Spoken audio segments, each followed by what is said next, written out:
Once again, you are all welcome to UnityNet Africa and Diaspora weekly Monday meetings. And so today we have another session again to look at where we are as Africa and what so far we have planned and where are we going. That's exactly. So I'm going to share my screen for you to see the, thank you. For you to see the agenda for today. And so the agenda for today is this. We have the welcome statement. We're going to do a brief training on strategic planning, expectations from the global team for sustainability by the Continental president. So this means at the end of the day today, we'll be expecting the global team, Lloyd, Angela, Stephanie, and others, including Andrew, to look at what we've done so far and what they can do to help the process and to ensure that we have the rightful tools for the regional implementation or planning and implementation, and together with the global strategy plan. So that's exactly what we're going to do. And we're going to have a brief individual introduction and then updates from the Continental Secretary General, Madam Jane herself. So far, documents she has received from different chapters and where we are in relation to strategic strategic planning. And so far also, number 4, we have updates from the program directors that we want to know so far the plans about strategic planning, the annual work plan and monthly plans, because last week they were not able to do any presentation. So today we are expecting them to provide a summary presentation around these areas, and also the plan for the project proposals for this year and the coming years. And number 5, also we're going to look at updates from Uganda about the registration.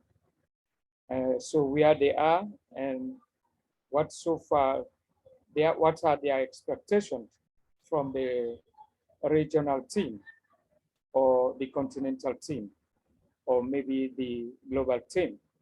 And number 6, we have provision for suggestions, recommendations for the way forward, and that's also include the AOB or any other relevant business we are looking at, and then we close after that one.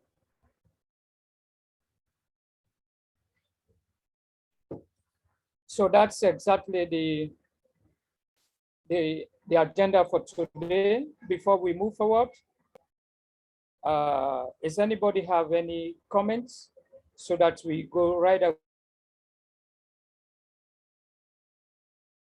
and start the training session? Okay, so it means it is a whole some acceptation of the agenda. And so once again, I want to welcome you all to these weekly meetings. And I want everybody to ensure that you contribute towards this entire process. Better say is better than saying nothing. And let us also remember that Unity Network at continental level is a new vision. And so therefore, its demand It demands everybody to be on board to ensure you contribute towards the process, whatever you can, to ensure that we move the process ahead, because no one gets it all. So therefore, it is very important for you to, to come in and suggest possible areas of improvement, what we can do best to have it right for the betterment of all of us. And we are also going to be also the reason for other regions like Asia and other continents to process their own strategies accordingly. So therefore, if we fail to do the right thing now, it will affect the entire global team. So I want to encourage everybody that we are sacrificing. We have our own personal work. We have our own official work to do, but yes, still we are sacrificing because this is Africa, and we have a willing global team that is ready to support the process for us to champion development in Africa. And from our name, Unity Network, it means we are here to promote unity from all existence, because Africa is in chaotic stage in terms of political, social, in terms of development, every aspect of it. All the aspects, we are in chaos. So Unity Network is here to rectify, to help contribute positively in addressing the development process that is missing in Africa. So it is very important for all of us to contribute meaningfully to ensure that the process is enhanced, and we are very key. So once again, I thank you. So please don't keep your ideas. Contribute and contribute and contribute. At the end of the day, it will help not only for us now, but it will help generation yet unborn and the future. So the future of Africa is in our hands. So all of us have to do our little way to contribute towards the development of Africa. We have our global friends that are ready to support us logistically, through funds, through capacity building, and other ways to enhance the process. I thank you once again, and I thank you all. So today, we want to look at how to do a strategic planning. This is a short training that we are going to do to help us all, not only the programmatic strategic team at continental level, but also for all of us to, one way or the other, to help contribute in the process, since of us are part of the continental team. But at your own chapter level, you'll be able to contribute meaningfully. How to do a strategic plan. A guide for UnityNet or UnityNet Africa and diaspora operations. We go to slide 3. Strategic planning.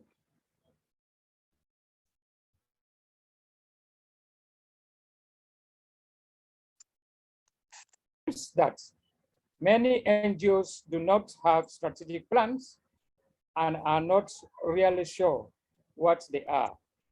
Others that do have them may have lengthy, jargon-filled documents that gather dust on office shelves. They are really the living documents that help give meaningful direction to decisions in terms of NGO operations internationally. I want to think about how to make my strategic plan come alive not just for myself, but so that it can be empowering for my organization's stakeholders. The aim of this guide is to demystify this term strategic planning, to highlight principles for how to do it well and to identify some useful tools to use. The aim is to make strategic planning become more meaningful, alive, and achievable. Obviously, short booklets cannot answer every question. Strategy may mean different things to different people, but the booklet does highlight key components and essential approaches for small and diaspora NGOs. The booklet is not merely theory. It emerges from more than 20 years practical experiences of doing strategic planning with NGO. Why strategic planning needed? Of course, an NGO can have a clear strategy without having a strategic plan. A strategic plan is merely a document that puts on a paper the long-term chosen direction. While a clear direction may exist anyhow, writing it down enables it to be better understood by partners, by donors, and even by staff and trustees. This is especially important if people in the organization leave or new ones join. Why is strategic planning needed? In addition, the process of consulting and agreeing what is put on paper can be extremely valuable. It offers the opportunity to reflect back on what has made an impact in the past, learning from experience, look up from the day-to-day issues, and try and see the big picture for future. Listen to and build better relationships with a wide variety of stakeholders. Build teamwork and expertise among staff or board members. Bring coherence to different projects and parts of the organization, ensuring they are pulling together and priorities where to focus energies and resources in the future to maximize its potential for achieving its mission.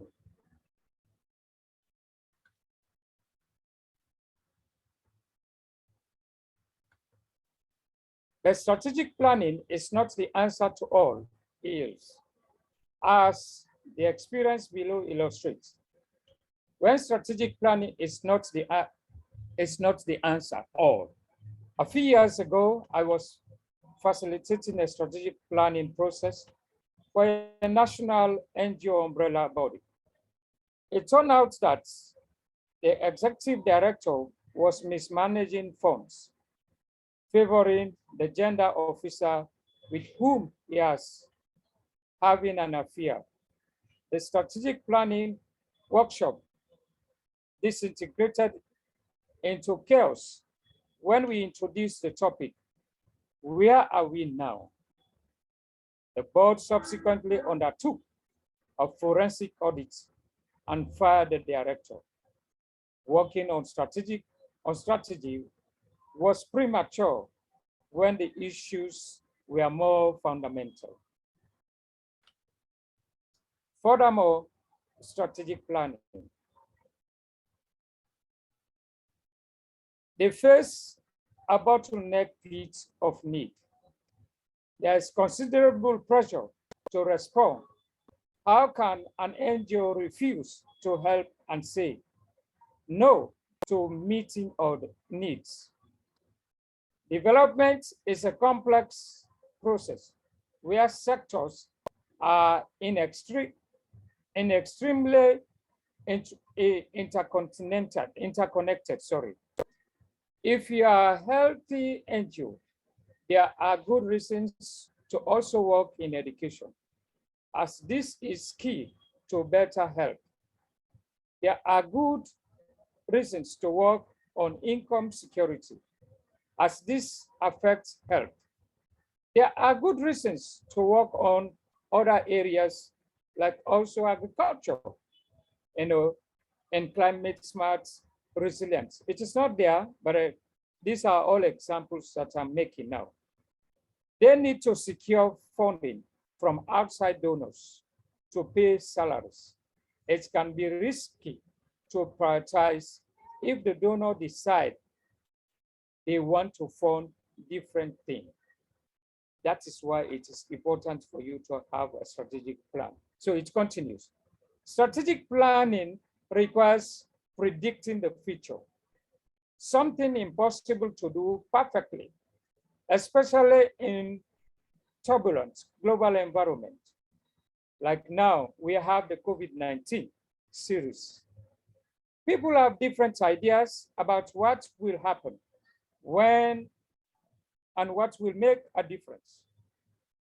They often feel too busy to stop and think. There may also be strong vested interests and comfort levels in remaining the status quo. What is strategy? From the 300,000 books on strategic planning available from Amazon, or the 275 million Google hits, there is no single agreement of a single definition of strategic planning. While there is no one right answer, most people will agree what strategy is the priority methods for achieving the mission of the organization. It gives a long-term coherence and direction to the actions and decisions of the organization.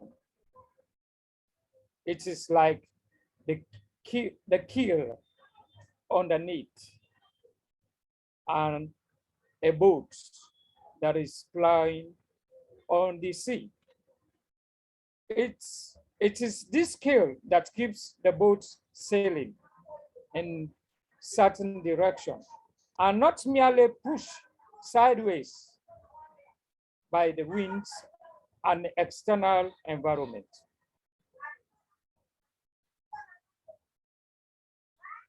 So a strategic planning looks at the risk management emergent. It looks at the systematic priority analysis, framework, reflection, plan direction, expansion, goals, measurement.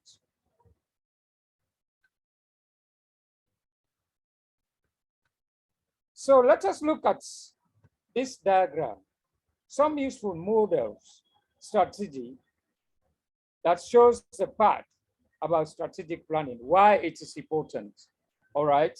So if you can look at the diagram itself, we have a vehicle, we have an open truck down there.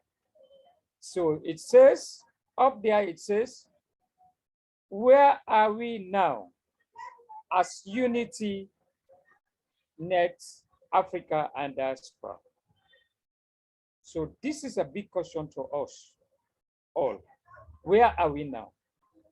Of course, since 2021, we've been engaging into several meetings until this time. Meetings upon meetings every week, we've been having meetings. Let us ask ourselves, where are we now? So you look at the roadmap that leads to what? The sky. The sky there is describing the vision, the mission. Where are we going? So that is our desired future for UnityNet Africa, or for Global Unity Network business as an organization That is where we are going. How do we want to achieve that, to ensure that our vision, our mission, the sky is our limit, to ensure that we bring robust development in Africa by using one of the key indicators, agriculture, through climate smart resilient solutions or interventions, or education, bringing digital education, or environmental safety, etc., and all other areas that are our thematic areas of essence. So another useful model that is not there, but I'm going to elaborate, is called the head-on concept, initially developed by Jim Collins, work in the commercial sector, like a head-on that has one very effective strategy when threatened, rolling up in a ball. Strategies will be based on identifying what your organization does better than anyone else. So we should think about it as Unity Network. All other organizations, what they have been doing, what we think we can do best, that is different from us. I mean, that is different from them. What is unique about us, rather than trying to do everything the same. So for us, our global intervention, we have the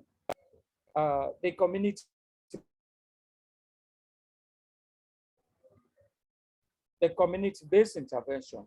We ensure that our interventions are community-based. That is exactly our slogan. And also, we leave no one behind. It's complete inclusive. It's completely inclusive. So we leave no one behind.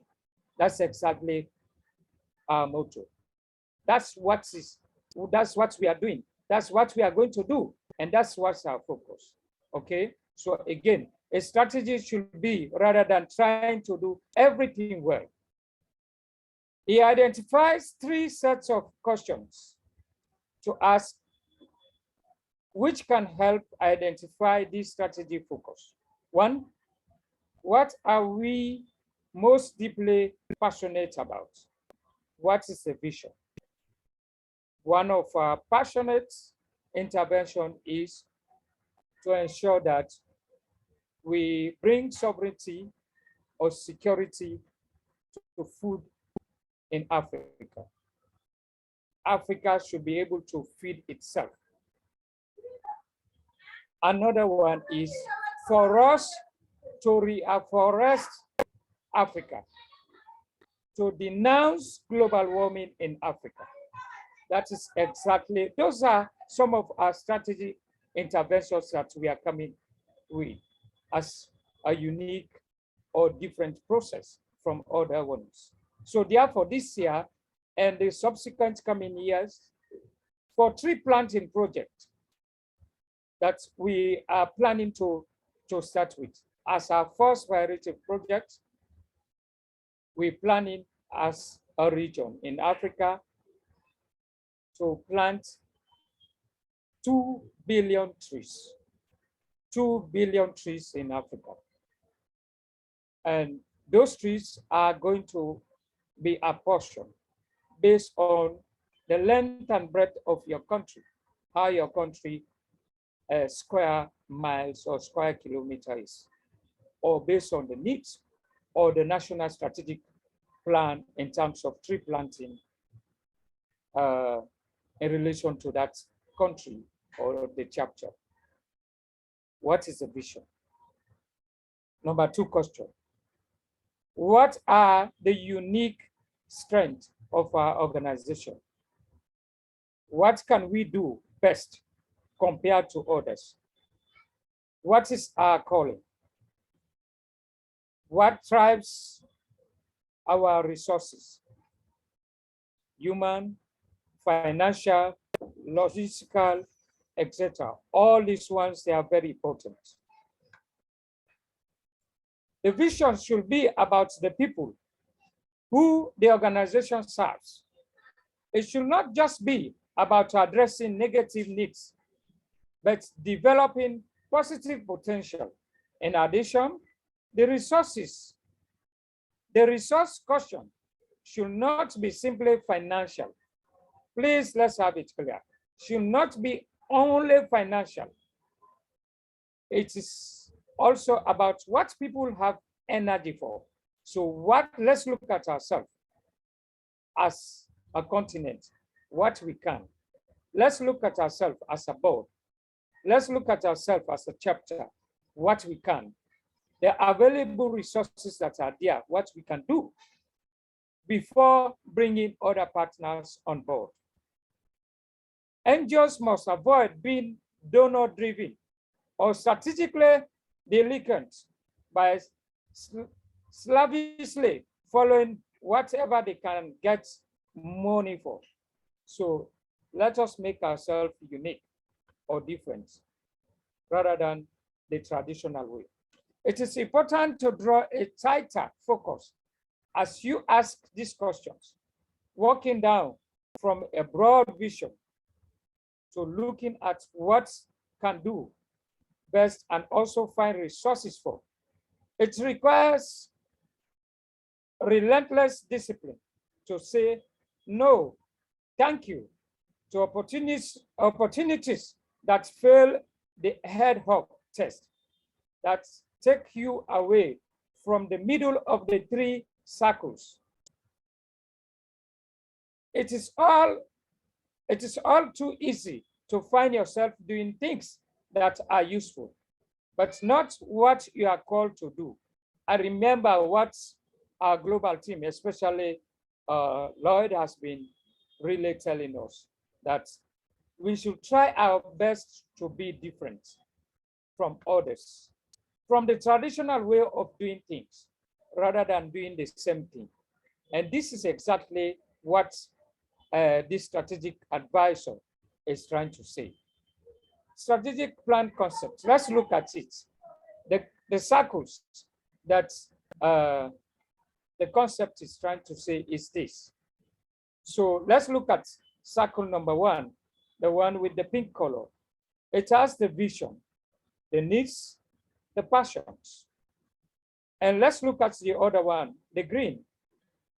All right. And it has the program. Unique, the best at time, the best program we think we can really, as UnityNet, Africa and diaspora, that we can. Not those programs that we cannot handle. We don't have the capacity or the resources to handle. So that's why we should look at now. We should not be looking at a bigger picture, a bigger funding at this time. Let's look at smaller funding that we can handle, all right? Or fundings that we can resource from ourselves. So that goes to the last circle, which talks about the resources, the human, and the financial. So these are key elements that are very, very important for us. We are developing our strategic plan. There are many, many different models of strategy. We can easily overcomplicate things or think strategy is something new. I remember one long training session I was leading on strategy. At the end, a participant put up their hand. They said, we have a simple proverb that says, all that you have been saying, strategy is not new. So can you imagine? So it is also the same thing. All what I'm saying is not new to all of us, but it's maybe a reflection for our side, for us to ensure that what we are doing now, not only the strategic planning, but all our interventions in the future are going to be in line with exactly our vision, our mission, our objectives. The wisdom of elders has a lot to say about what we call strategy. So that is why the elders, their submissions, their contribution towards this process at country level is very important for you also to be discussing at chapter level at your country, to discuss with those stakeholders at country level about the development paradigm. What is it at their national level? What they intend doing, how they are going to do it, how are we going to synchronize their national strategic plans together with us to ensure that we have a regional plan that will suit all of us. Like the monkey in the proverb, organizations without a clear strategy easily get overstretched and ineffective. This is very key. Let's think about it. Or like the dog, we find it more comfortable to remain as we are rather than to respond proactively to challenging changes in the external environment. Ultimately, strategy is about making considered choices for the future. The wisdom of elders is very key. Here, delicious things. They are delicious things. The monkey goes for them all and falls flat on its back. So let us don't be like the monkey, okay? Let us don't be like the monkey for already made things. A dog sitting on a warm veranda does not move despite hearing a roaring lion and ends up dead. And that is true. So we should not sit down. Even though maybe we have all it takes now, we think that we have everything. No, we don't have it all. That's why it's important for us to do this planning. It will help all of us. What is strategic planning? Strategic planning, as I said, is not new. It's a process of making these choices and documenting them. An effective strategic plan makes choices based on knowing who you are, knowing what brings changes, predicting how the environment is likely to change, rigorous and honest self-appraisal. Knowing who you are, a good strategic planning process connects to the identity and mission of the organization.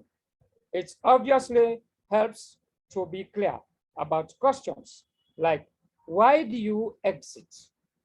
What is the unique contribution you bring to the world, to Africa?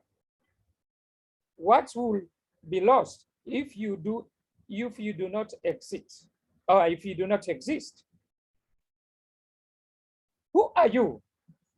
Answers might have been clear at the start, but over time, this can become fuzzy or obscure. Programs may not have gone as planned.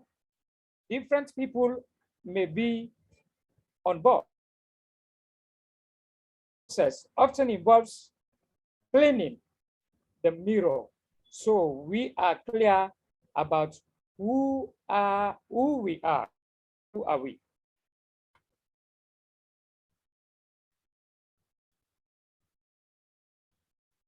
Knowing what brings change. A good strategy process is based on knowledge of what brings change to beneficiaries or to policy environment.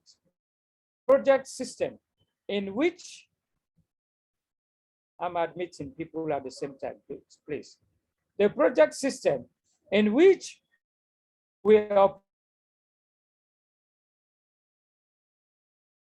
deadlines rather than on what actually brings change. Many NGOs are finding it useful to explore their underlying theory of change. In any strategy process, it is helpful to engage with the existing assumption about what actually brings change and what assumption about, and what assumptions. This can help focus on strategies that really make a difference.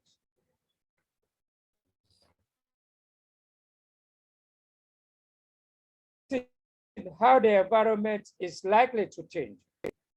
As an essential element of strategic planning is predicting the future and thinking through how this will affect the work.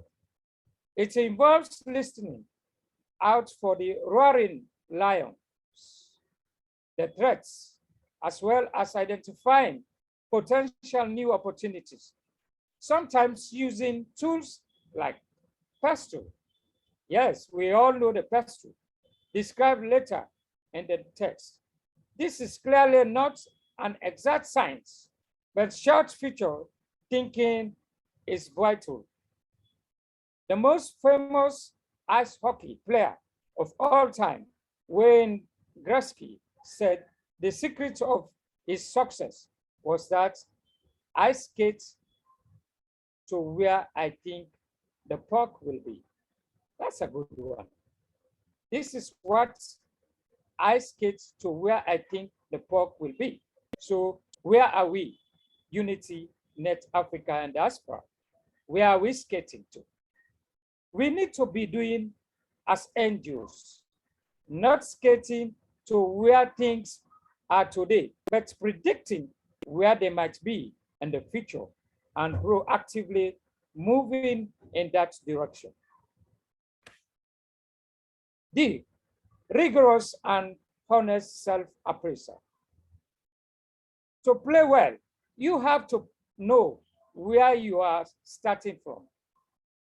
An honest and open discussion about existing strengths and weaknesses is an important element of strategy. Brutal facts may need confronting. Self-delusion does not help anyone. Please, I repeat, self-delusion does not help anyone, including UnityNet Africa and Diaspora, including Global Unity Network. Making hard choices. Strategic planning is about making hard choices. I said that clearly. You cannot skate or run in two directions at once. Yet, so many efforts at strategic planning fail to prioritize and cut down. NGOs might add 1 or 2 new programs to address future issues, but they are not let anything go. What results is simply a shopping list. It is not an effective strategic plan, as the devil cutting below shows. The essence of good strategic planning is deciding what you are not going to do. It's deciding what you are not going to do.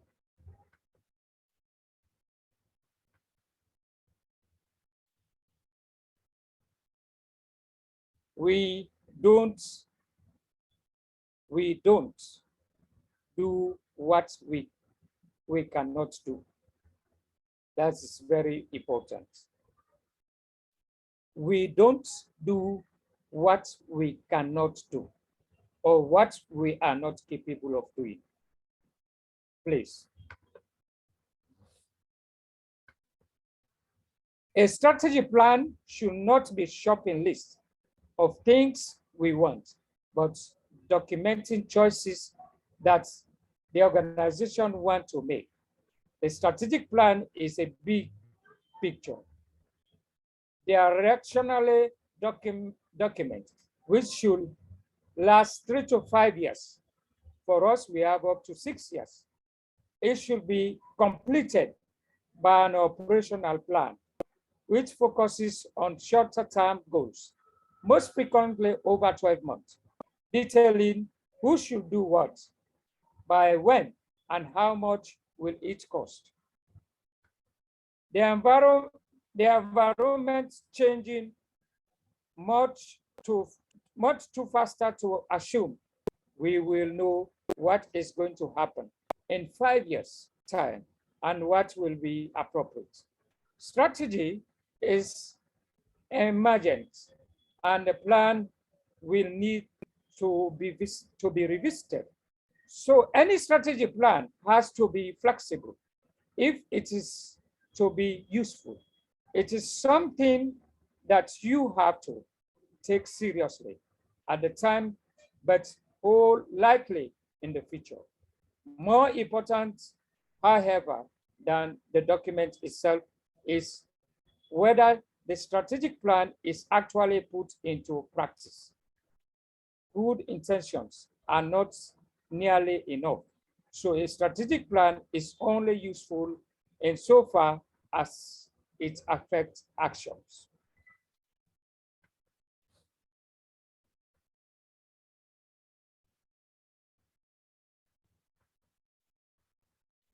So how to do a strategic plan?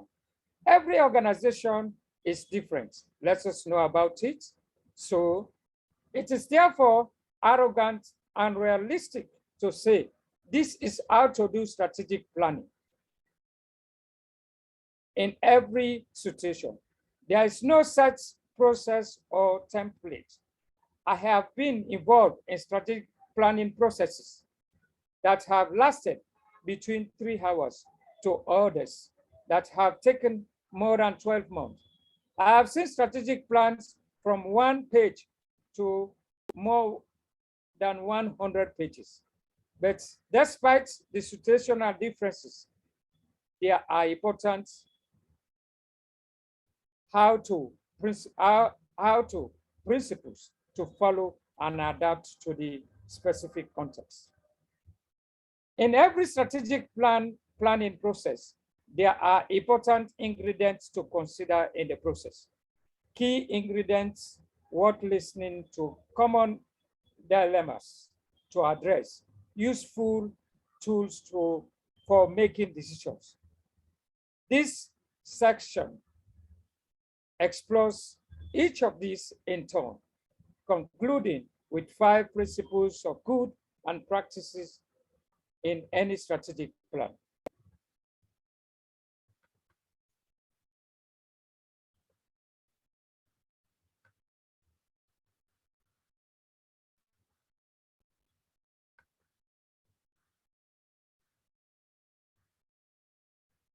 So,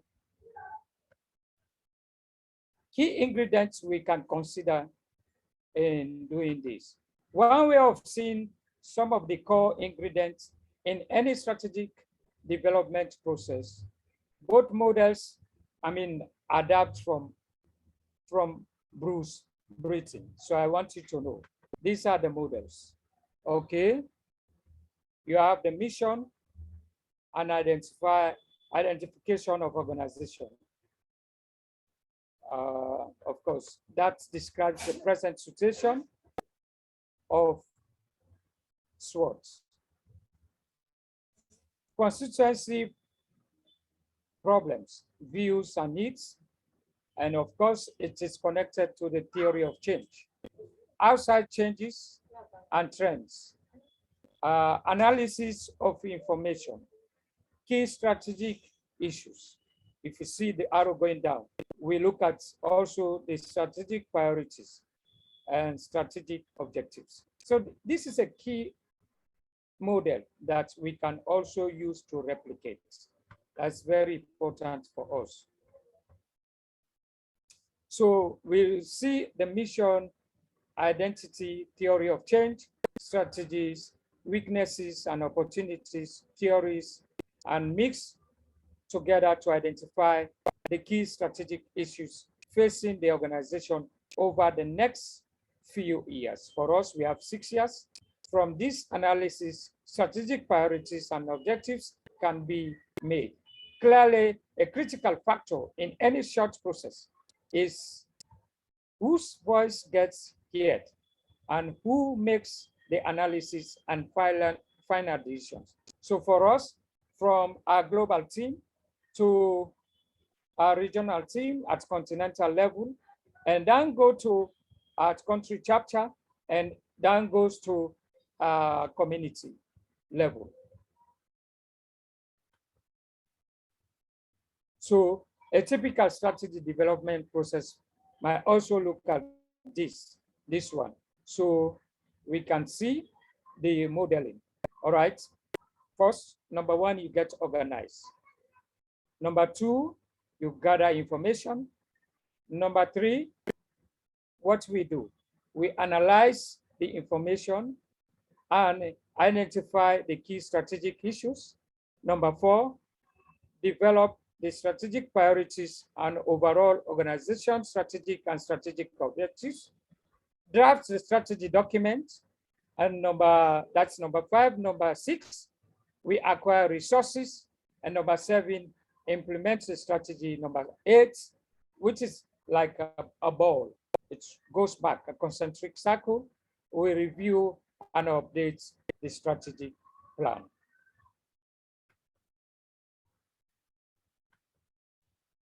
Who needs to be involved? Strategic planning provides an excellent opportunity to gather the views and wishes of the NGOs beneficiaries, staff, managers, donors, other NGOs, and other stakeholders of the organization.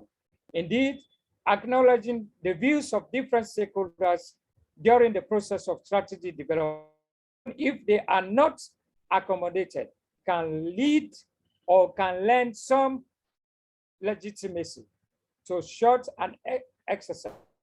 A participatory approach, which is what we are using to strategy development, can also have significant spin-off short as team building, improve organizational communication, and can even signal a commitment to changing the organizational culture. Participation creates a sense of ownership in the process of strategy development and own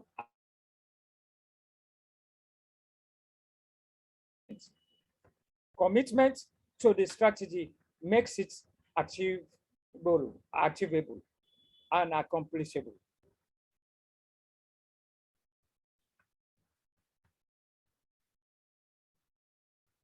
We are almost to the final stage. Okay.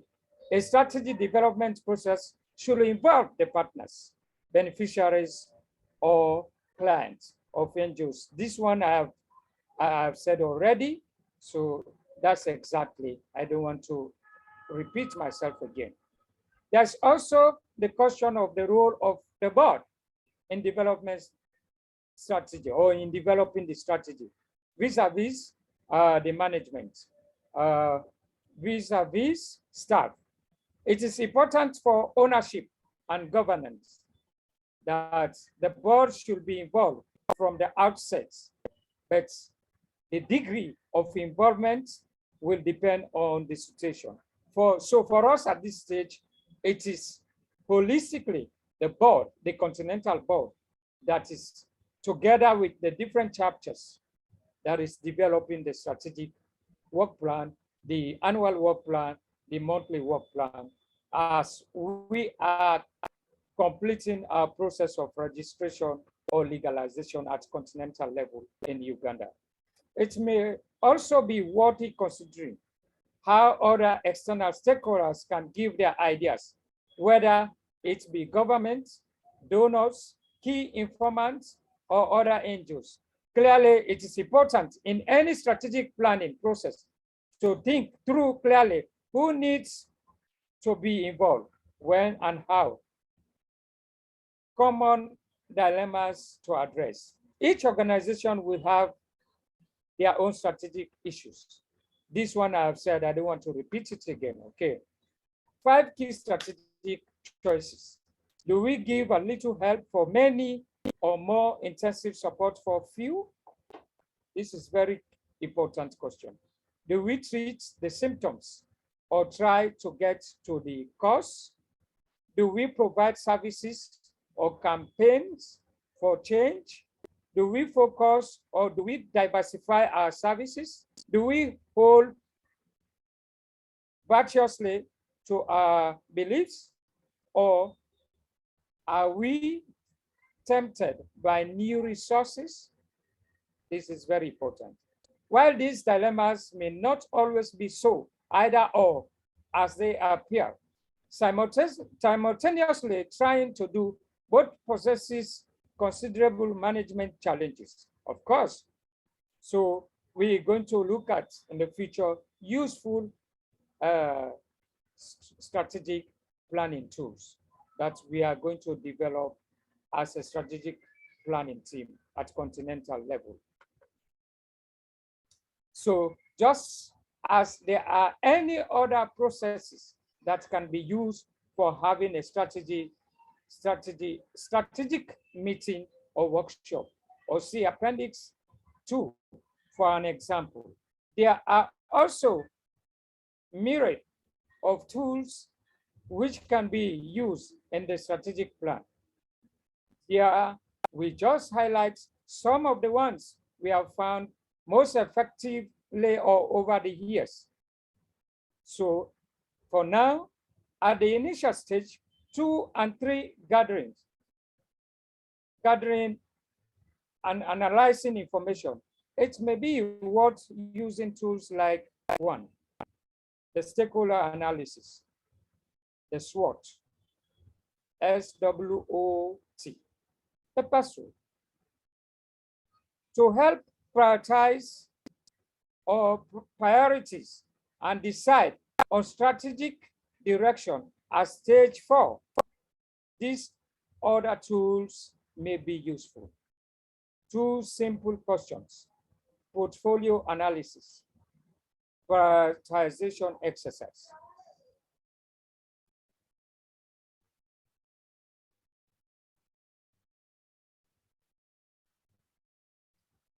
The stakeholders analysis I mentioned is 1. The best tool, we have seen it. Let me read, of course, for the best tool. It seeks to gather and interpret information about changes in the wider environment. Best tool is a commonly used tool. It highlights the importance of identifying trends and anticipating changes in a variety of environments: political, economic, social, technological, legal environment. A clear understanding of the environmental could influence an organization's vision, as well as whether and how to alter their strategy. It can help an organization reposition itself dynamically or its context. 2 simple questions. Much of strategic planning can be boiled down to 2 simple questions. Who do you exist to serve? So for us, we exist to serve the community. Let us know about it. If they knew what you could offer, what would they ask you to do? So that their lives will be changed in the long term. You think that is helpful? Does that help us? Getting NGOs to answer these questions through listening to stakeholders and then prioritizing themselves is the essence of much effective strategic planning. The portfolio analysis. This is the portfolio analysis. Some NGOs have used portfolio analysis to analyze and classify their different programs into 4 broader categories. Category number 1, portfolio analysis matrix. Stars, strong projects or activities with real potential for growth. Dynamic, popular, and creative. Stars may become foundation stones or become short-lived shooting stars. So now we have the tree planting as a star project for us in Africa, for the 2 billion trees that we are proposing to plant in Africa, which is a big project. That's a mega project. 2, question marks. New or innovative projects, but now proving they might become stars and into square one. Alternatively, they may fail and now square 4. They need to be more closely. 3, foundation stones. Reliable, safe projects or activities that provide the NGO with a degree of financial security and or credibility. They provide a solid base platform. They may start by being popular with funders, but may become lesser attractive later as they are not seen as innovative. So this is why for UnityNet Africa and Diaspora, or the Global Unity Network business, we are to uniquely be different. Dead dogs take up management and financial resources and provide little or no added value, effort required. Often organizational problems, dealings with short activities. Today, they may be closely bound up, or when you look at the history, maybe they are not there in existence. In strategic planning, it may be worth thinking how well balanced is the portfolio between, for example, creative but risky projects and stable projects. How might each service or project move between boxes over the next year or the next 5 to 6 years or so? How could your question marks be turned into stars? Will it be worth the investment of time, effort, and other resources? What should happen to the activities in the square 4? Example, invest in them, hand them over, float them off, close them down. What are your NGO's current plans for developing new areas of activity? Any NGO should be thinking about the future as well as the present.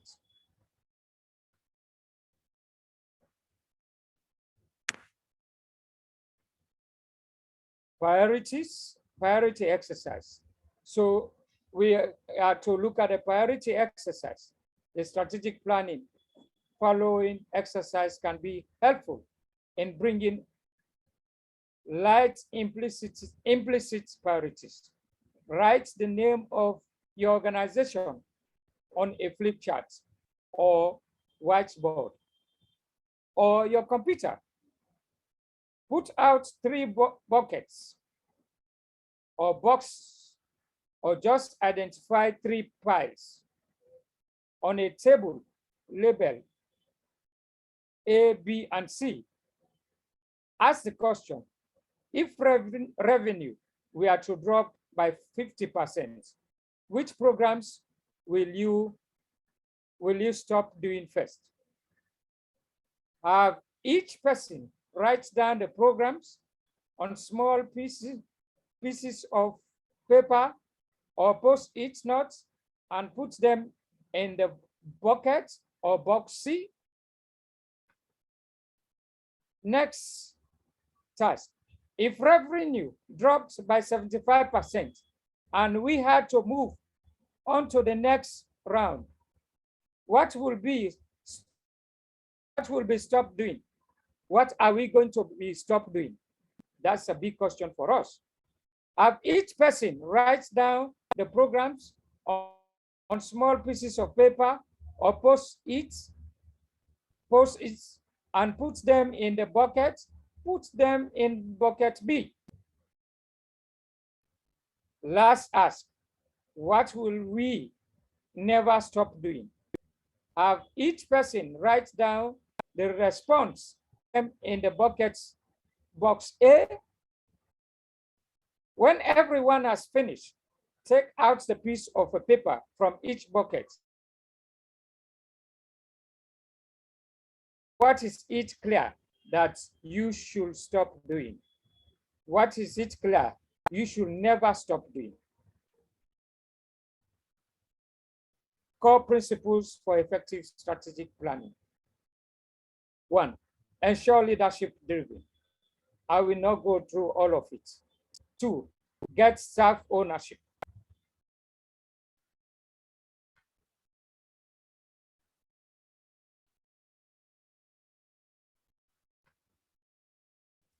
Learning from the survivor form. Of course, one small UK NGO highlighted 10 key lessons for strategic planning. Lesson number 1, from others. Look widely at the strategic plans for organizations of a similar size, with similar work, or with similar geographical focus. Consult widely. First, the board. Here for us, we are going to consult all the chapters to ensure that we have one big concentrated continental strategic plan. When partners and then staff, that is later when we might have been starting to implement projects and having projects and also recruiting staff. Widely, first with the board, and then partners, and then staff. 3, regularly review the plan.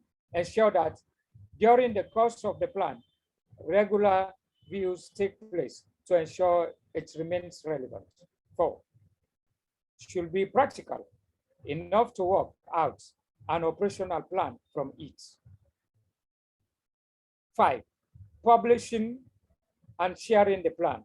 Once developed, the plan should be published and shared beyond the border and donors. 6, process is an important and product. 7, it should be sunset and easy to remember. 8, it should be contextual, including the funding environment. 9, align, make clear choices and priorities. 10, ask difficult questions. This can be particularly difficult for funder or funding agencies or funding partners. This is a source I got for these learning principles from David Russell.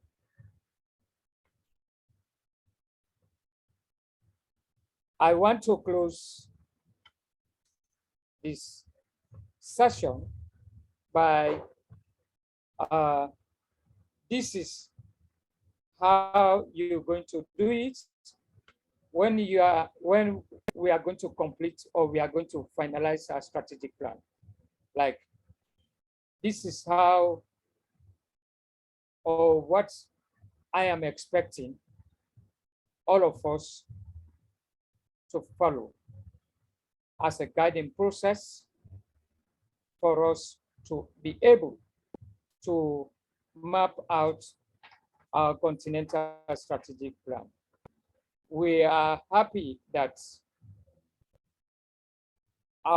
most of our chapters have submitted their plans, and so also the Continental program team is assiduously working to ensure to finalize the strategic, the annual and monthly plan, and to contextually look at our projects.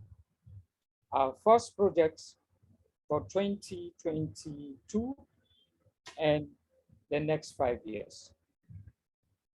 This is the end of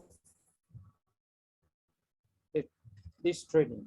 I want to thank you all and thank you for your time. And this, I think, is a useful tool, not only for the strategic continental team that is working to put in the necessary tools that we need to amplify or to accelerate and diaspora, but also even for yourself at your own local organization to amplify, to support your process strategically.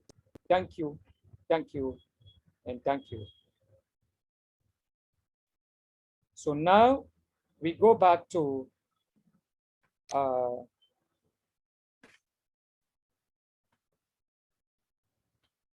agenda.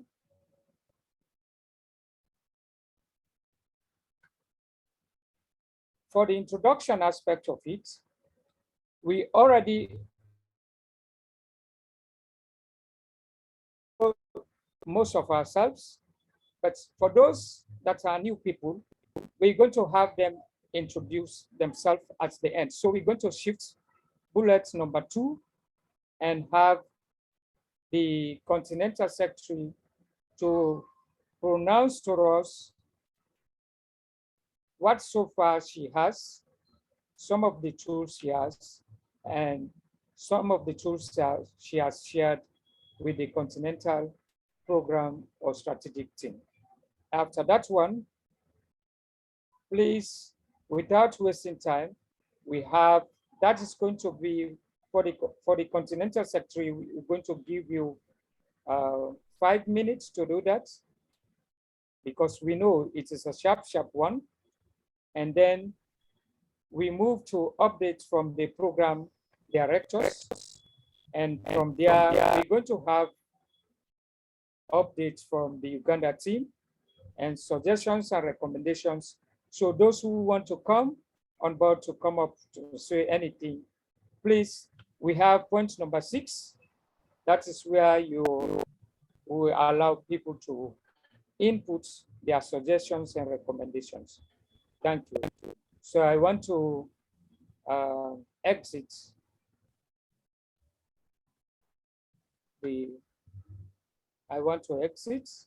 my sharing. Sorry, I've done something wrong. It's fine. Thank you so much. Thank you, Andrew. So we move to our Continental Secretary General, Madam Jane. Over to you, Madam Jane. Thank you. Wow, thank you very much, Dr. Carlos, for that elaborate, comprehensive discussion and presentation. It's a training that we all need, and I believe that every one of us has noted something. And I also believe that the document will be shared so that those who are not able to attend can actually go through it. But I know you're going to make arrangements for that. Right now, I'm going to present to us what has already been submitted by the various chapters. We have around 13 chapters that are active, and I'm going to take us through the chapters that have submitted the action plan and the 6-year strategic plan. And congratulations to Nigeria. At least today we have one Nigerian present. That is a milestone, and we believe more will be coming on board. So without further ado, let me go to the list of the chapters and what they have submitted so far. And if you note any mistake, kindly correct me so that we can edit before the final report is done. So the number 1 chapter is the Kenyan chapter from the East Africa. Kenya has been able to submit their action plan, but they have not been able to submit their 6-year plan because we are still working on it. I am the Kenyan chapter president, so I can actually stand up for Kenya and say that we are still working on it because it's somehow complex, and we want to give out a document that can meet the standards. So please bear with us, but as soon as possible, we are gonna be submitting that document. The number 2 chapter that we have is UnityNet Uganda from the Eastern Africa. Uganda has submitted both the action plan and the 6 years strategic plan. Congratulations, Uganda. You have done yourself very well. The number 3 chapter is UnityNet Tanzania, East Africa. You have been able to submit your action plan and your 6 year strategic plans. Bravo, kudos, and you are doing great. Thank you, Mr. Kato, for that. Number 4, we have UnityNet Malawi, that is Southern Africa. They have been able to submit their action plan, but they have not been able to submit their 6 year strategic plan yet. And I'm sure we are gonna receive this as soon as possible because I know they are working on that. Number 5, we have UnityNet Nigeria, that is West Africa. They have not been able to submit any document from the minutes of their elections to the action plan and to the 6 year strategic plan. So Nigeria has not submitted any requested document from the continental level. No, from the chapter level, that is. Number 6, okay, for Nigeria, maybe, I don't know what step is gonna be taken because it's very key, and lagging behind is going to cost us a lot. But I know we are going to deliberate on this. Number 6, we have the UnityNet Sierra Leone from West Africa. They have been able to submit both the action plan and the 6 year strategic plan. Bravo, kudos to the Sierra Leone chapter for the great and good work. Number 7, we have Guinea, that is West Africa. They have not been able to submit both the action plan and the 6 year strategic plan. And I think we can give them a bit of some grace period because they just came recently. And as per what I see, they are working on it, and I believe they shall be able to make their submission. Number 8, we have the Ghanaian chapter, still from West Africa. Also, they came in very recently, just a few days ago, and they've not been able to work on the action plan and the 6 year strategic plan. Reason being, they're still trying to catch up, and I believe they're gonna make their presentation very soon. Number 9, we have the Benin chapter.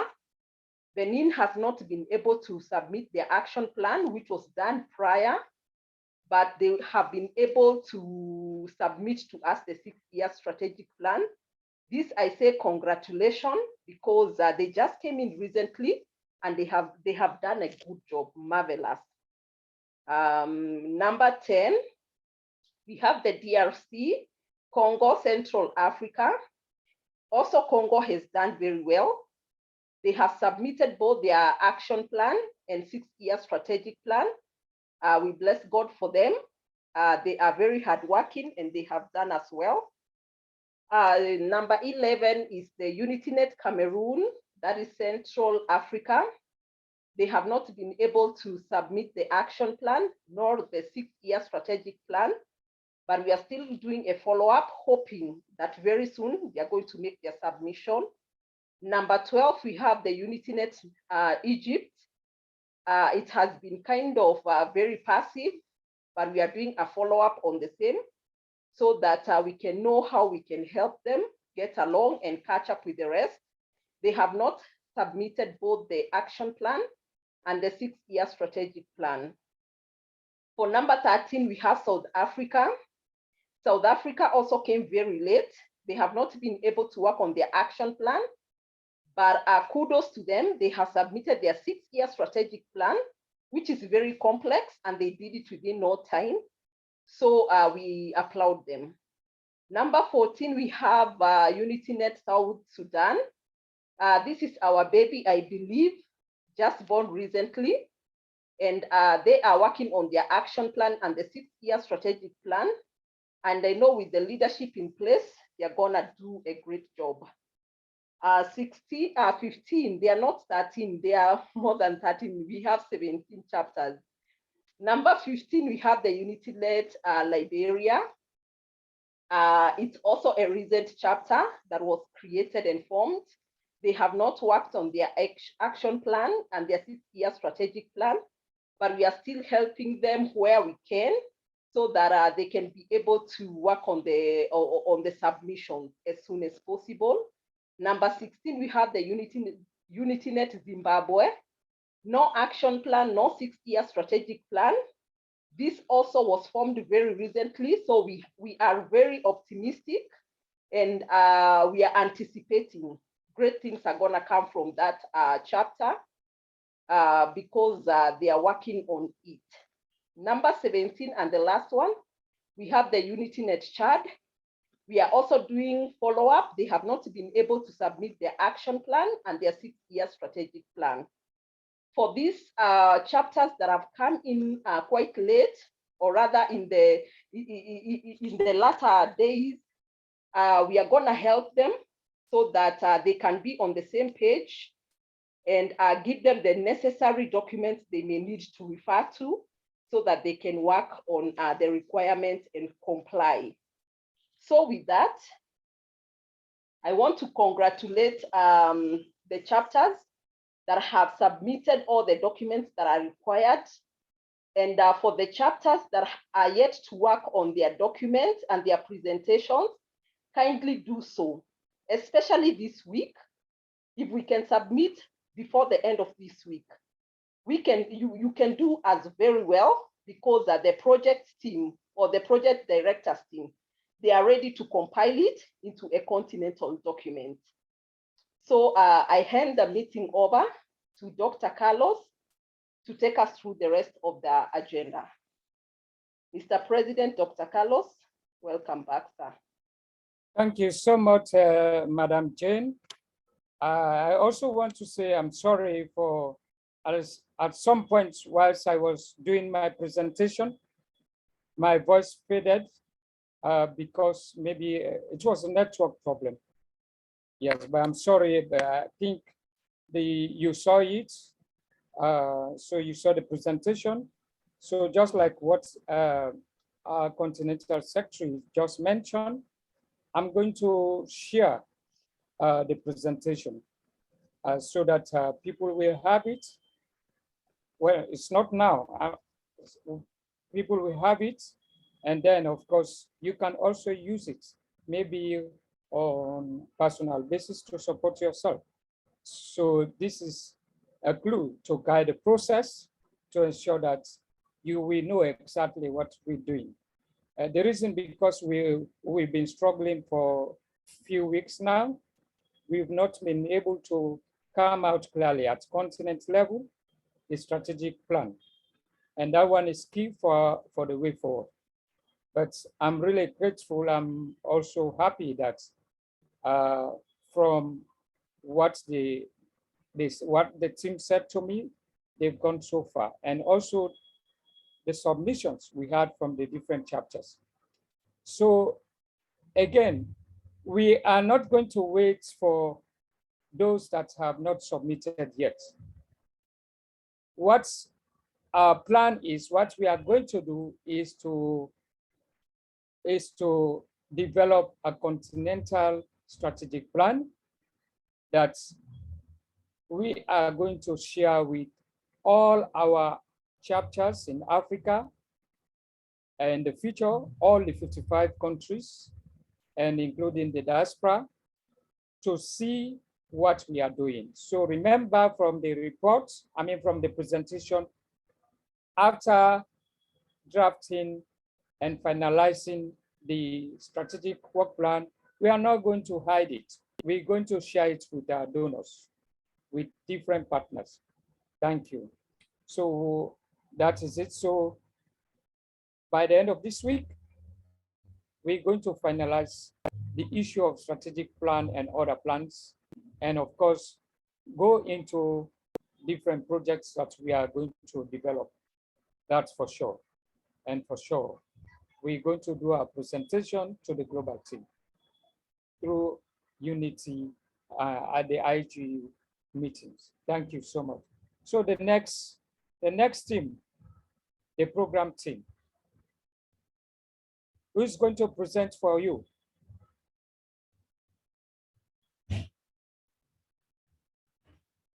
Is Mr. Patrick there? Is Madam Fatimata Akam there? Yes, yes. Okay. Yes, good evening. Yeah, go ahead. Good evening. It's been a wonderful presentation. I just want to say thank you for your presentation on the strategic plan. Well, it is not actually a presentation on behalf of, but I have some issues to raise and suggestions to make on behalf of the project team. Hello? Hello? We can hear Hello? you. All Yeah, good. can you- Yes, you're on. Go ahead. Sorry, Yes. before you do your suggestions, please, we have the area for you to do your suggestions or recommendations. Can you wait so that let's have, if you are not presenting now, can we have any member of the team to do any presentation or to tell us so far what you have done? We want to know what you have Okay, done. well, let me just say something what we have done so far. Okay, we are not able to do much. We met yesterday, myself and Patrick. Yes, both of us, we were to meet yesterday, but both of us discussed certain issues yesterday concerning the project. Like the way we look at the project, we are looking at like to do a blanket project for all of the Continental UnityNet in agriculture, which is referred to as like the goat pole approach in agriculture, wherein every UnityNet chapter will implement through their communities, clustering communities and having the hub, where we do the value added chain. We do like, even if it is rice farming, we start from the start, planting, harvesting, packaging, and distribution or exporting or whatever to linkages to markets for the meat, fish farming, and so on. So like also like the project should gear towards the greenhouse farming, wherein every household in Africa will be encouraged to do a backyard garden to develop nutrition through the greenhouse farming, wherein we'll be able to do farming throughout the year. But we need like solar powered electrification and electricity so that everybody will be able to get a market, to be linked to a market and to be able to use them as a household to develop their nutrition. So like we are to work on it, but it will not be on this short term, like within 1 week to 2 weeks. We want you to give us up to February, mid-February, to be able to do that project, which will encompass every other aspect: youth in entrepreneurship, women's development, agriculture, different sectors. And it's a great task. So you need to give us time to discuss it, and we sit and do it.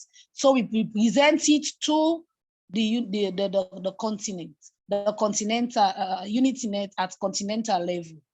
I don't know how you look at it, because we discussed yesterday with Patrick, and I shared with you.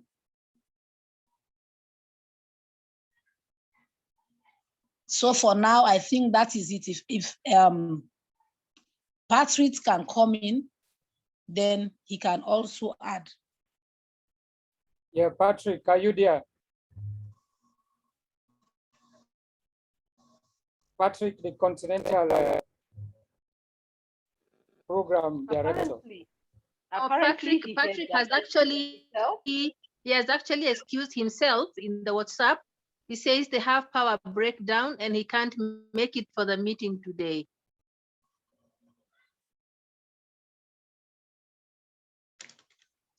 In the team that is going to add something to what already Fatmata Akam has said.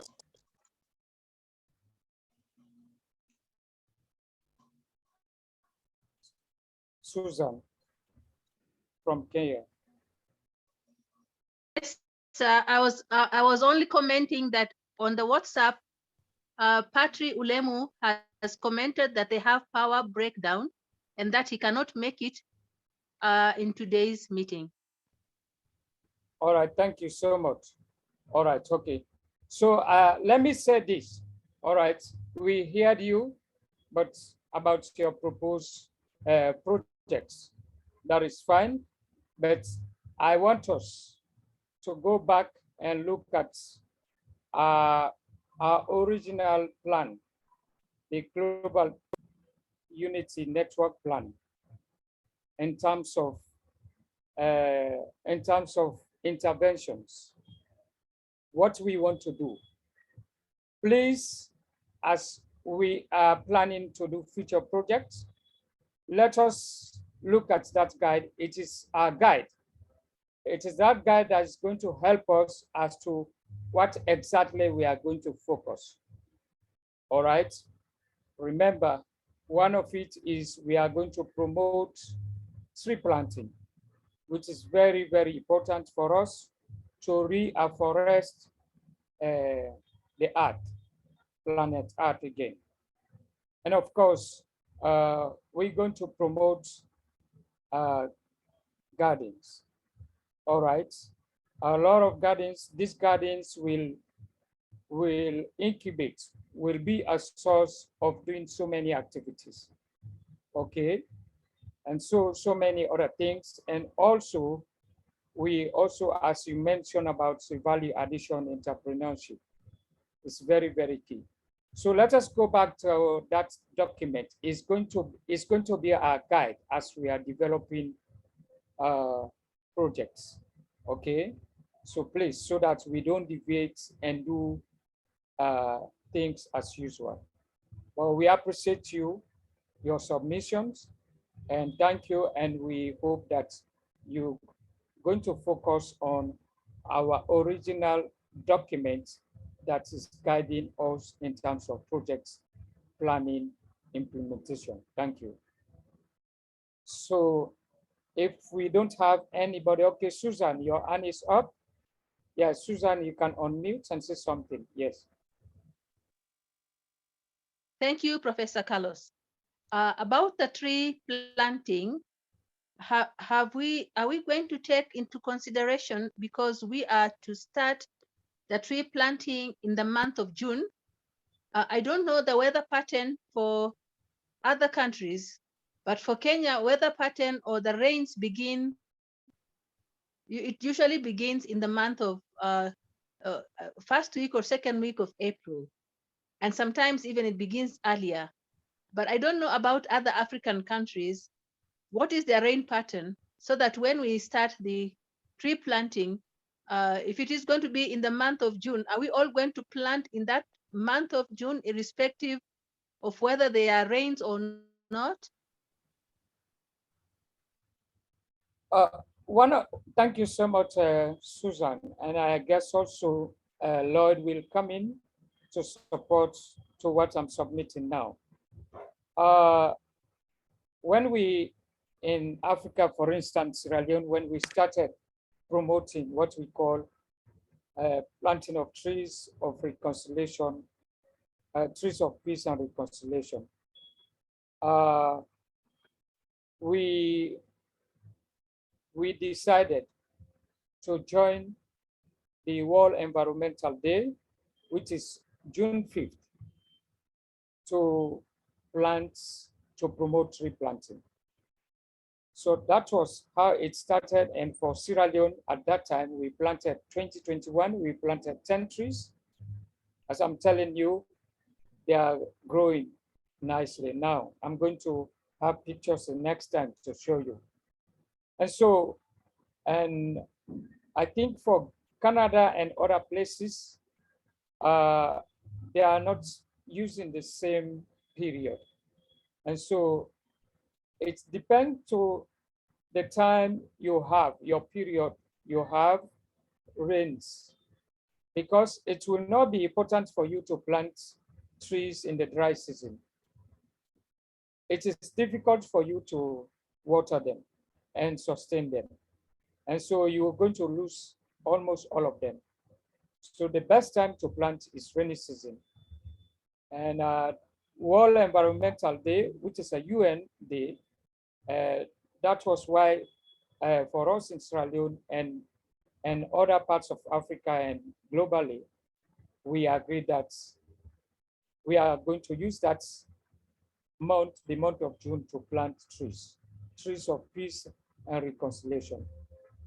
So let us know for other countries that differ, maybe for now, they have rain season, the rain season has started, or the wet season have started, and other countries that will be experiencing rains during the month of June, from June downwards.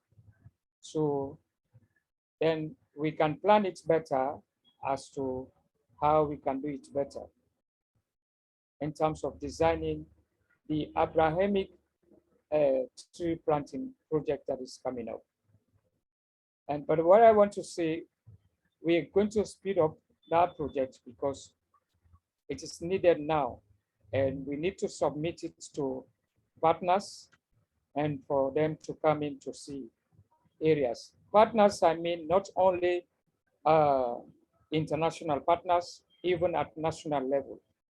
Let us all remember that at a national level, for instance, like Sierra Leone, I met with the strategic development team for agriculture. They have a plan, a national plan, to plant 20,000 trees per district, and we have 16 districts in Sierra Leone. Times 20,000 trees, it means like 320 something thousand trees that are planned to be planted this year. But maybe that is because of funds or funds challenges. So for us, we have our own plan as UnityNet. So we're going to synchronize that plan at continental level to ensure that we broaden and bring more partners that will be supporting the planting of trees and reconciliation, trees of peace and reconciliation. This is exactly what I want to submit. Thank you. I saw Jane. Jane, you want to say something? I mean, Susan, you want to say something around this tree planting?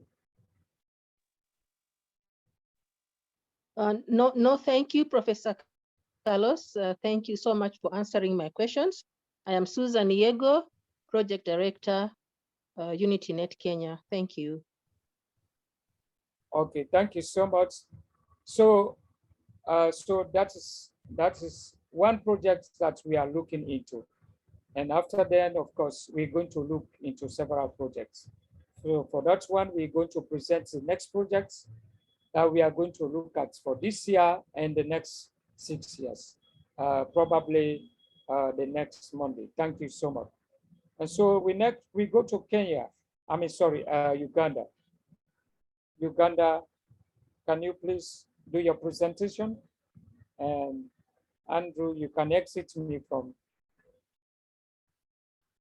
sharing.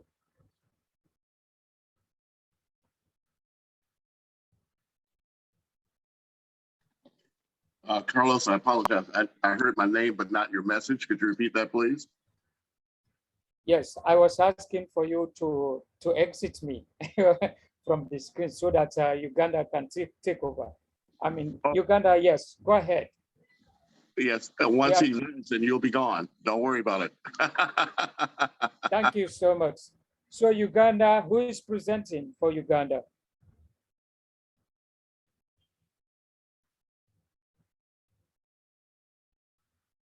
Anybody? Any presenter from Uganda?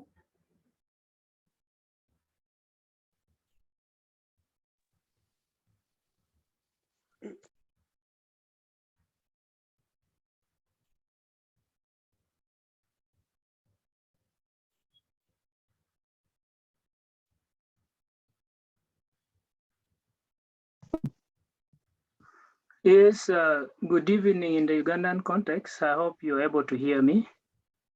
Yes, we hear you loud Yes. and clear. Thank you. This is Ugandan thinking about how we need to implement our tree planting. Basically, Ugandan overview, 14% of Ugandan surface is covered with the trees, forest and woodlands. 4.1 million hectares of forest and woodlands in Uganda. That's approximately 64% are owned privately by private owners. These are not government gazetted area. And then 10% of the rural population of Uganda have access to electricity. That means the other bigger population, the 90% of the people do not have access to electricity. And each year, nearly 3% of Ugandan forests are cut down for fuel, agriculture, and to make room for an increasing population in agriculture or in farming. Uganda is likely to lose all of its forests in the next 25 years if maybe something is not done. That's about the overview. And this information is got from the UBOS, that is Uganda Bureau of Statistics, 2021, and the Uganda National Forest Authority having this information.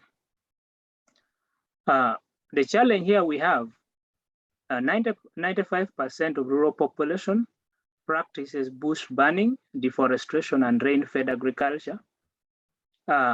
This same population lack the requisite education, information, and training necessary to adopt climate change. And without adaptation strategies, climate change and global warming, if not checked, and then the livelihood of the Ugandan population may be in a very bad situation. Looking at these pictures, this was from northern Uganda, where people are cutting trees for charcoal. And these are the practices that is being done in Ugandan context. This picture is taken from Karamoja. It is still also northeastern part of the country where people are trading in charcoal. This is what Uganda intends to do. We intend to increase the involvement of local communities in tree planting. And so that at least at the end of the day, they will be able to have food, they will be able to have income and regulate climate change or climate regulation. We intend to increase awareness on linkages between climate change and food security.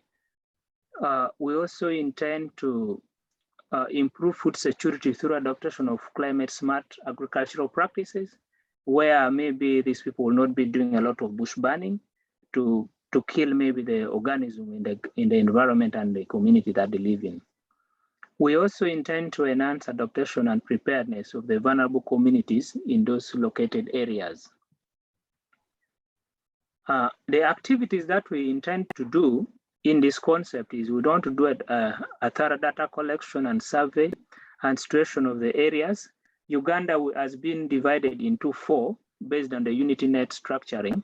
We have divided the region so that at least we are able to support our communities effectively. And then we shall be developing awareness materials to support the learning aspect of the community that we need to support in educating them with some of the measures. We shall do awareness drive with the ministry and National Forest Authority to ensure that people understand and appreciate the need of us to preserve our trees, or maybe to plant and ensure that we have trees, and also to ensure that some of the practices that communities do are good for environmental conservation and also tree maintenance. We shall also be developing IC materials, these are educations and communication materials, to support, reinforce some of the activities that we shall be doing at community level. The training and the capacity building to see that at least they understand in depth of the importance of the trees. Tree planting practices, like educate them on how to raise their nurseries in their different locations so that we can have more trees planted. We shall also be doing tree planting and indigenous tree conservation promotion. Here I will be talking about the shea nut trees. And then also at the end of the day, we want to support indigenous knowledge and best practices. We shall identify and promote them, the one that supports the ecosystem in our center. And then also we would want to have a resource center in the regions that we have in the country, so that the farmers will be able to learn from those resource centers. Now, the outcome of the activity that we want to do, we want to look at the number of trees planted in each region that we have been divided according to the locations of this region. We also want to increase awareness among the farmers on linkage between climate change and sustainable livelihood. One thing that we also want to see is enhance learning of various aspects of climate adaptive livelihoods at the community and the villages that we shall be having. And then we want to see that at least a number of farmers adopt climate adaptive practices and increase in their income at some level. We shall be targeting the households within the Ugandan community so that they are able to benefit and practice some of this. And the information and resource centers established in the project area will become the information hub for farmers to gain knowledge about new technologies and also agricultural practices, while also learning about the weather patterns in the country so that they're able to continuously promote this. Thank you very much.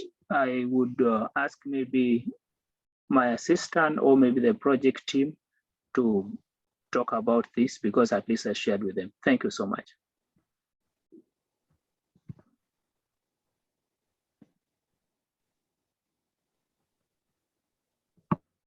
Yeah, we are waiting.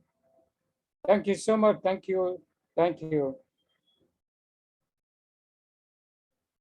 So who is presenting next?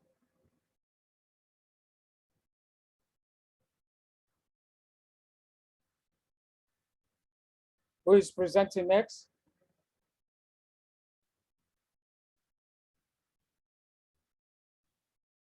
All right, okay. So I think if we don't have any other person to continue or complete the presentation, can we? Hello. Oh, somebody is there? Hello. Oh, yeah, okay, so yeah, so please introduce yourself and just tell me your name and your title, and then go ahead. You have 5 minutes. Okay, thank you so much. Evelyn Achen, I'm the assistant project director, Uganda. I think Mr. Okita has comprehensively presented. I don't know the other slides where I'm supposed to do anywhere.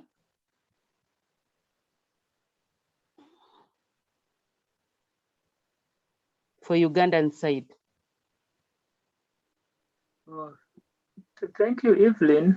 Majorly, the aspect that you are going to come in, we are having a meeting on Wednesday to see how to do the yes, okay. mapping. So what I'll talk about is as a UnityNet board, we have organized a meeting on Wednesday as the board of directors. We shall be meeting in physical at our Continental office that is in Entebbe. We shall be meeting our host. and agree on certain issues regarding the office and agreeing on certain parameters as the board of directors for UnityNet Africa and Diaspora. And that will be our official launch for our office operations. And regarding the registration, I think Malaika was supposed to be here to present, but what I can give, we are so glad that our registration has been complete at least as UnityNet. We have registered as UnityNet. Sorry, Evening. is Malaika available? Yes, about registration, I can Yes. When you finish. Yes. So no, I was just summarizing up, and that is it for now. So maybe Malaika can continue since it's the opportunity for Uganda. You can step in on the issue of registration and update the members here. Thank you. Good evening, everyone. Thank you so much for Team Uganda. Welcome. Good evening. Welcome. My name's Malaika Gabriela, the Vice President, Uganda Chapter, the Secretariat. As my colleagues have said it all, we are going to have our meeting on Wednesday in Entebbe, where we have our national office. We chose Wednesday because it is a national holiday in Uganda, and where we shall be discussing way forward for UnityNet Uganda, and also about the registration. So in Uganda, when it comes to the registration, it's done in 2 phases. The first phase, it was complete. Our board members, those are the executive members, we contributed, each one of us, the amount that they could afford to make sure the registration was done. And I'm here to announce that it was done successfully. So we have our certificate of registration, which will enable us be able to register at an NGO bureau. And we are going to do the registration at NGO bureau. The activities are beginning next week, actually after our meeting on Wednesday, where we are supposed to have 4 members from the global level, and then the 5 members at the chapter level. So those are a team of 9 people.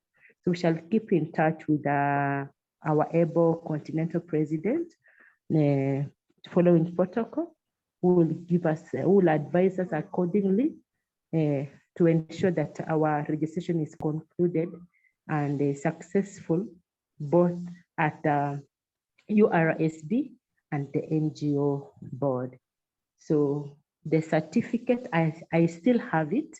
It needs to be sealed. It is in my possession right now as we are having this meeting. I took it 2 days back from the offices of URSD. So we are going to put it in our office in Entebbe on Wednesday. And I believe this is a step up for Africa and moving forward for UnityNet Africa and Diaspora. And we believe other chapters will be able to just copy what we are doing, and we make sure that we are moving at a faster rate than we expected. Then lastly, I could also, about our, okay, thank you, our able president, that's the certificate. That's the snapshot, the physical one, I have it with me. Thank you so much for showing up, everyone, for that. And we thank the board members in Uganda who contributed. It was a trying moment, but we ensured everyone put a hand, people contributed for that document to come out. I thank every member. So as I conclude, we shall have, I think next Monday, we shall have a great feedback from our meeting and what we shall discuss, because I think even we have our IDs already done. We have banners which are being concluded. We are also working on our website at the Ugandan chapter, the Facebook page, where we shall also be having live shows, whatever we are doing. you can get us on our page, on our Facebook page. And I think this is at least I bravo to Uganda team for every effort. You are volunteering doing this, but it's really great because unity is power, and I'm seeing we are really working one-on-one. Each one of us is putting in their efforts, and we are seeing things are moving forward. And back to our able Continental SG, our able president, our global leaders, and our able Continental president, our leader here, Mr. Ayodele, and the global leaders, our elder Leod and Andrew. Thank you so much for leading us good. And we believe in Uganda, believe at the Secretariat, we shall not disappoint you. And new ideas are just coming in. As the ideas come in, we implement if they are good. Thank you so much, our president. That's our ID. For other members, they are out, but I think we shall remove the date of birth. Someone complained women don't like being everyone to know when they were born.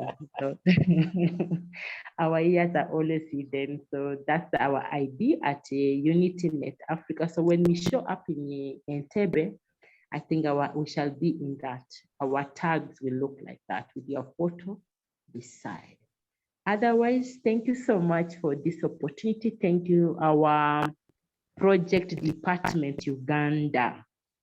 We are proud of you. We are really proud of you, Mr. Okite and Evelyn. You are really like brother and sister. You are doing us proud. Back to you. I think back to Evelyn or back to SG.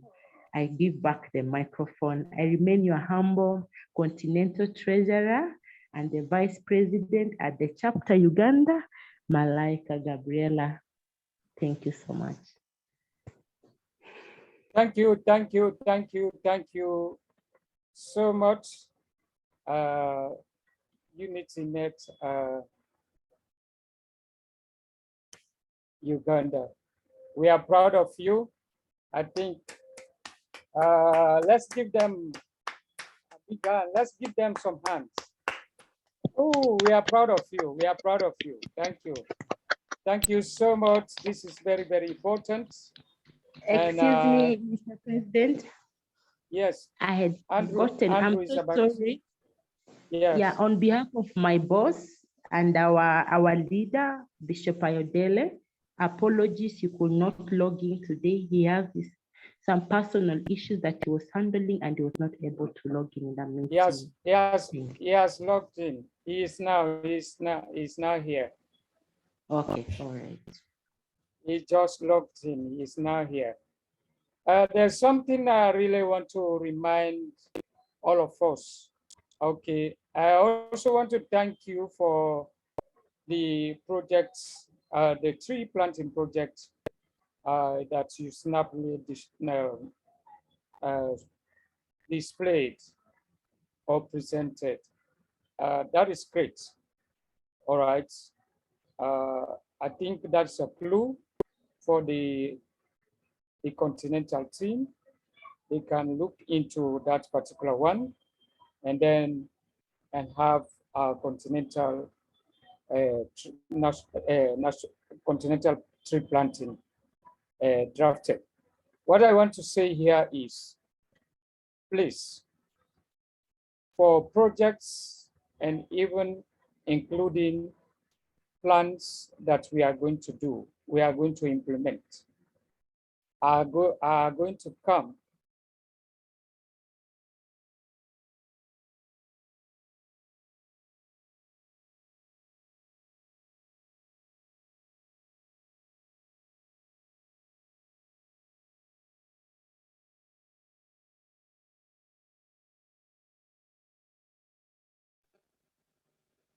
You're frozen, Mr. President.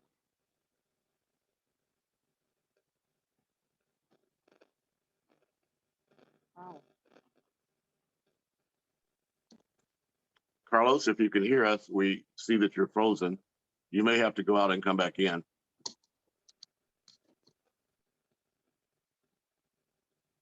Maybe we can have Mr. Lloyd talk to us as we wait for Mr. Carlos to come back, if that's in Is that in order?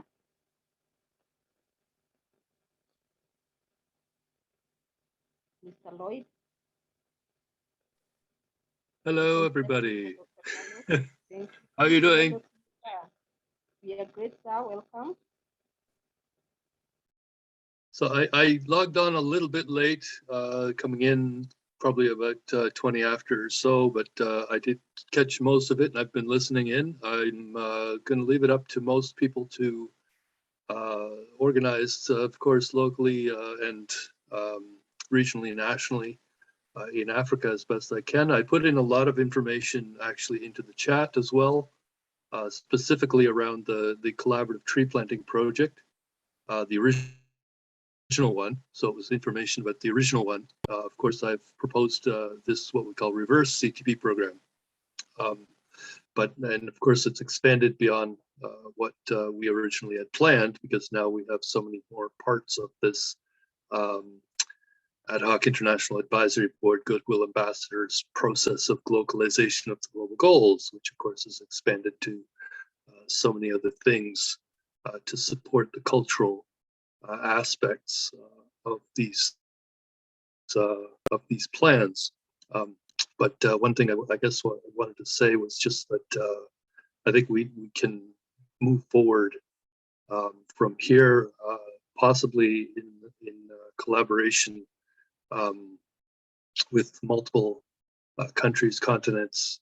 But one of the things that Carlos mentioned a couple times during the meeting was that there was sort of this concept originally of planting 2 billion trees. So that 2 billion number got kind of stuck in everybody's head, because that was the original number that Justin Trudeau, our Prime Minister of Canada, had mentioned he wanted to plant in Canada when he was first running to get elected as Prime Minister back in 2015.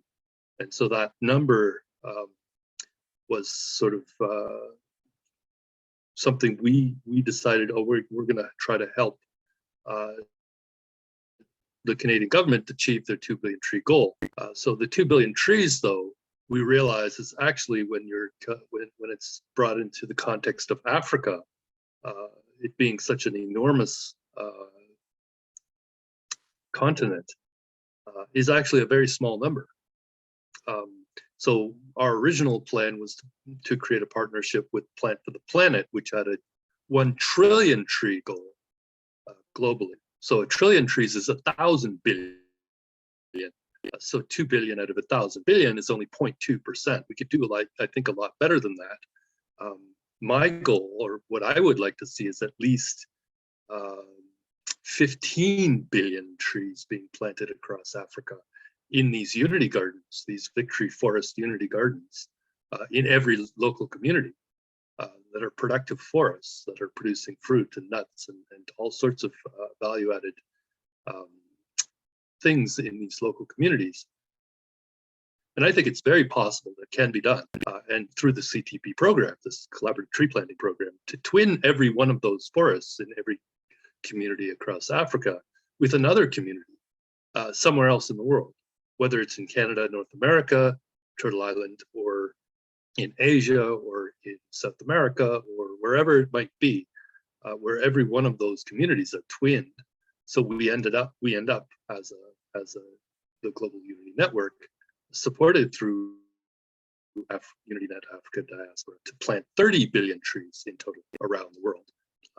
Whether that can be done by 2030 is potentially doubtful, but at least I think through to 2063, which is the African Union's plan moving forward. So looking at what Carlos said, in 6-year increments, can we scale up this tree planting in every community? So if we look at 50 billion across Africa and 15 billion around the world, 30 billion for the entire Global Unity Network, I think it's possible to do that. So we should think bigger than just 2 billion.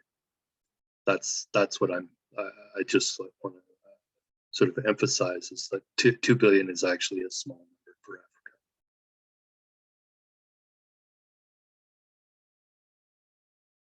and I'll let somebody else. Well, thank you, Lloyd. This is Andrew Williams Jr. For those of you who do not know, this is your sponsor for the platform here. In the chat, I have put some helpful information. It's free from an organization called Root Cause. They have a free business plan for nonprofits, but built from a business perspective. So I would recommend that you access this information. Again, it's free of charge. I also put a link to a free strategic plan outline. It's just a very basic outline, but it might help you with your individual NGOs to apply a similar format so that as we go forward with our Continental plans, our individual NGOs can be able to interact with a similar structure, and that will help networking and collaborating much more seamless. So I did put that information in the chat. Lloyd, just to let you know, in about 20 minutes, 2.5 hours, I'm going to wrap this up so we'll have a chance to actually upload this or download this and upload it so that we can have access to it. When it goes longer than 2.5 hours, it gets a bit challenging. So just to let you know.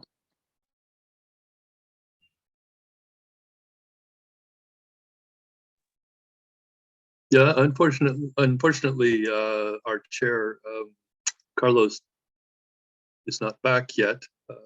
Perhaps he has some problems. This is his event that he's hosting, so I'm actually just here as a guest as well, listening in.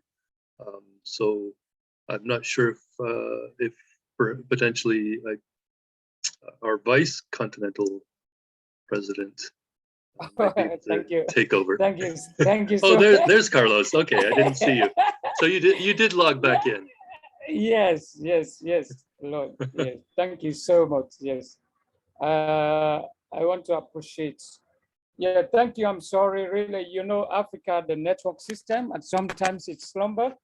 So, but one day we're going to have a broadband system that will ensure that we are constant and we are there, we are effective. So I think, have you done the introduction? I hear people we are introducing themselves. No, actually, Carlos, I was just submitting in the chat some resources available to all the participants. I understand that we're working for a global UnityNet collaborative, but I'm believing that we're stronger by having each of the members to be strong as well. So I just put information in the chat that's available to everyone. But the ball is back in your court. I just notified Lloyd that we have about another 15 minutes to hit our timeline. So I'll turn it back over to you, Carlos. Thank you. Thank you so much. So we are almost wrapping up. It's based on whatever submissions coming up from the team. So basically, thank you, Andrew, for even the guidelines that you are directing us. But I want us to go back to the chat box and even UnityNet Africa and Diaspora, that forum. We have powerful and rich materials out there that we can follow up. That came from different organizations, different people, and including also the Global Unity Network. So Lloyd has deposited a lot of material there that we can reference.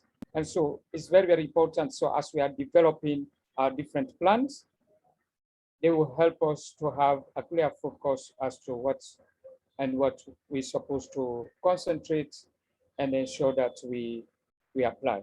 So thank you. So I want to, from this session, I want to invite suggestions, recommendations as to the way forward. As we are getting our next meeting, the 31st of January 2022 at the same time. Thank you. So submissions, suggestions are invited. And then after that one, we're going to have the final one. That is, we introduce ourselves briefly to understand, especially the new people that are here. and the new people also to understand, to know us for the old people. Thank you.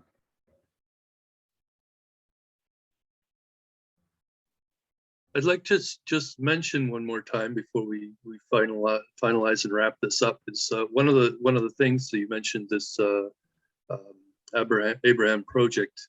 So I think within each local or I guess country chapter, what we are trying to do is actually establish these local the INAB collaboratives, as we now call them, the interfaith neighborhood academic and business collaboratives. So at the local levels, we want these to be established. So partnerships across the 7 sectors, the HEPTA matrix partners, in each local community across each country. So the idea being that every local community, as they're establishing these unity gardens, whether it's a Victory Forest or a CSV garden or let's say a Spark Learning Center, whatever they might wish to do. And basically the Spark Learning Center is kind of sort of a controlled environment, CSV garden or Victory Forest. But the idea being that we want these local partnerships with wherever there's in the case of Canada, wherever there's a community with a mayor and a council, that's where we want to establish one of these INABC collaboratives, these local community collaboratives. So every community that has a mayor, so City of Toronto has a mayor, City of Ottawa has a mayor, City of Calgary has a mayor. So we want to do this. Excuse me, Lloyd. We only Thank have you. 10 minutes left. Perhaps we could introduce the new people and then come back to conclude with that. Thank you. Okay, thank you. Thank you so much, Claude. Yes, very important. Okay, so is there any other suggestion or recommendation?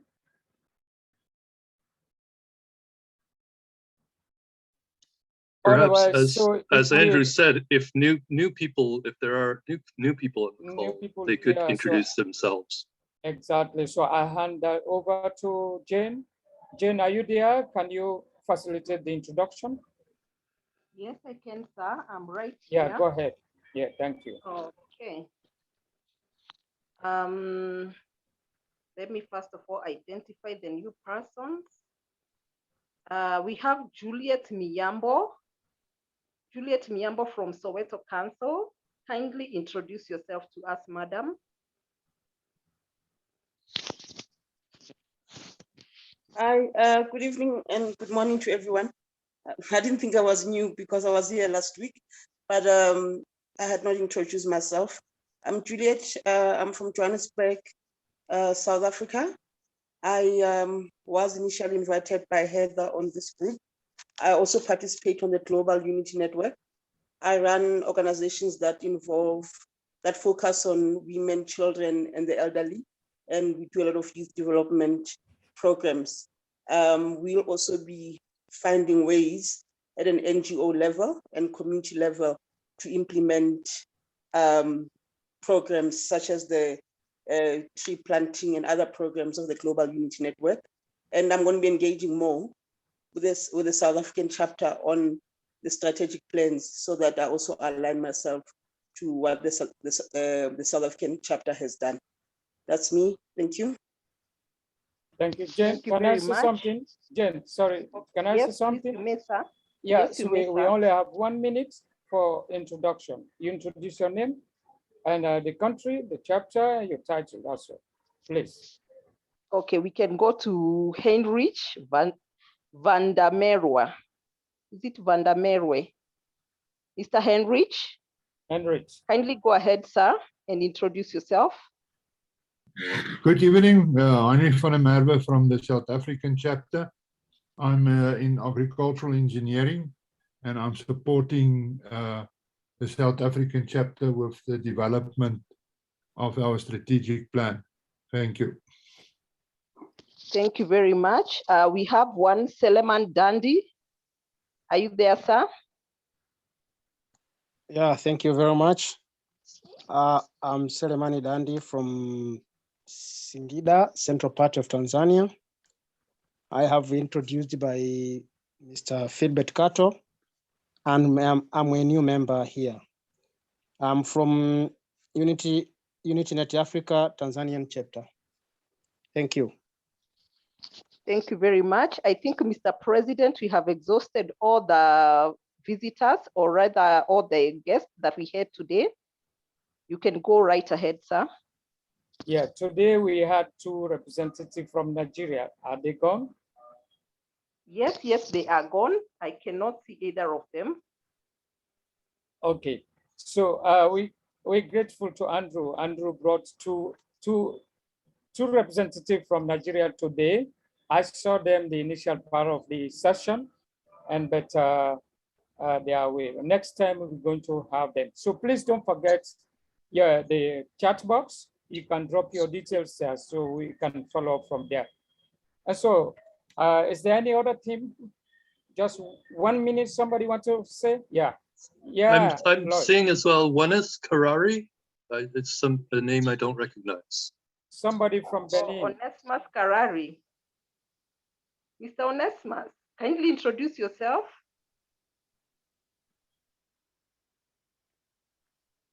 Are you there, Onesimus? Kindly introduce yourself in 1 minute, sir. Sorry, I had a problem unmuting. Yes, my name is Onesimus Karari. I'm the assistant. I'm the deputy projects director in Kenya. Thank you. You're welcome. Thank you. Any other one? All right. Okay. So I think that is great. And any other submission? If not, we want to thank you all, the global team, and of course the continental team, that ensure that this session today is fruitful. And we are grateful for all your time, your resources, and the audience, your contributions. So we are not stopping yet. Please, we now have a official email address. We're going to share it, and so that you can send or share with us whatever information or for growing partnership between UnityNet and yourself. So once again, I want to thank you and thank the Continental team and thank the global team. Until we see again next meeting on the 31st, myself that facilitated this meeting is the Continental President for UnityNet, Africa and Diaspora. Thank you and bye-bye. Bye. Bye-bye. Bye Bye-bye. bye. See you. Bye-bye. See you. Yes. Bye. See you. We are going to receive the recording. Yes. Thank you very much, Carlos. Thank you. Yes. Thanks, everyone. Thank you. Thank you.